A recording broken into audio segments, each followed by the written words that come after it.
Nak yang tengah hamil besar harus berjuang melahirkan bayinya seorang diri. Ia berniat meminta pertolongan pada tetangga tapi kejadian tragis menimpa Nak dan juga bayinya. Sejak saat itu beredar rumor di kalangan masyarakat Nak dan bayinya telah menjelma menjadi hantu. Film ini diawali saat pertengahan abad ke-19, dikisahkan seorang pria bernama Mak terpaksa harus meninggalkan istrinya Nak pergi berperang. Di medan perang Mak berhasil selamat dan bersahabat dengan teman seperjuangan, Puak, dan Sin. Ia akhirnya menyelesaikan dinas dan kembali ke kampung halaman. Mak dan teman-temannya tiba di Prahanong pada malam hari. Mereka mendapati kota itu benar-benar sunyi seperti tak ada kehidupan. Pasar pun semua tutup, tak ada orang. Kelima orang itu langsung menuju rumah Mak dan Nak. Mak memperkenalkan Nak kepada mereka. Karena hari sudah terlalu gelap untuk melanjutkan perjalanan, teman-teman Mak memutuskan untuk menginap di rumah Mak dan Nak. Esoknya, Mak dan teman-temannya pergi ke pasar untuk berbelanja. Tapi para pedagang tiba-tiba ketakutan ketika melihat Mak datang dan tidak ada satupun toko yang mau menjual barangnya pada Mak. Sin mulai curiga ada yang aneh dengan keluarga Mak ketika ia datang ke rumahnya dan mendapati banyak dedaunan kering berserakan seperti tidak pernah dibersihkan.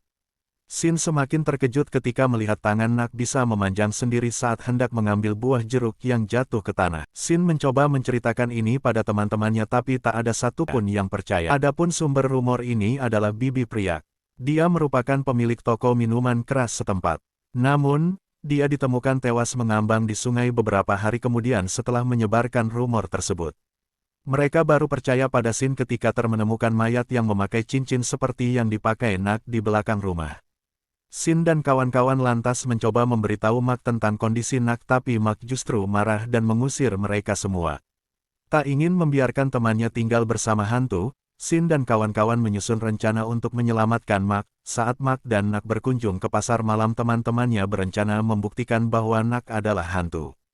Namun usahanya gagal. Mak marah-marah dan kecewa kenapa melakukan hal itu kepada istrinya. Ia pun berpamitan pergi. Sin yang mengetahui adanya darah yang berjatuhan, menduga itu adalah darah Mak. Ternyata benar, luka tembak di dada Mak kambuh dan mengucurkan darah keluar. Tiba-tiba terteringat dengan mayat yang ia temukan menggunakan cincin, persis seperti milik Mak. Mereka menyimpulkan Mak adalah hantu.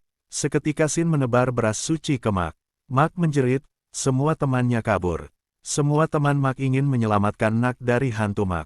Semua pergi menggunakan perahu. Saat berada di tengah-tengah sungai obrolan siapa hantu di antara mereka tetap berlanjut. Sehingga kesimpulan didapat, Nak adalah hantu yang selama ini mereka curigai. Akhirnya mereka pergi ke kuil Buddha untuk meminta perlindungan yang akhirnya gagal.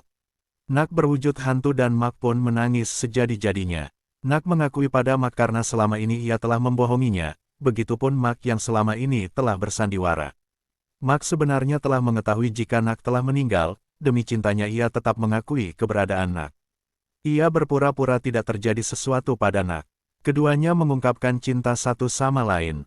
Akhir dari cerita Mak dan Nak tetap hidup bersama. Jika kamu suka video ini, jangan lupa subscribe ya. Terima kasih.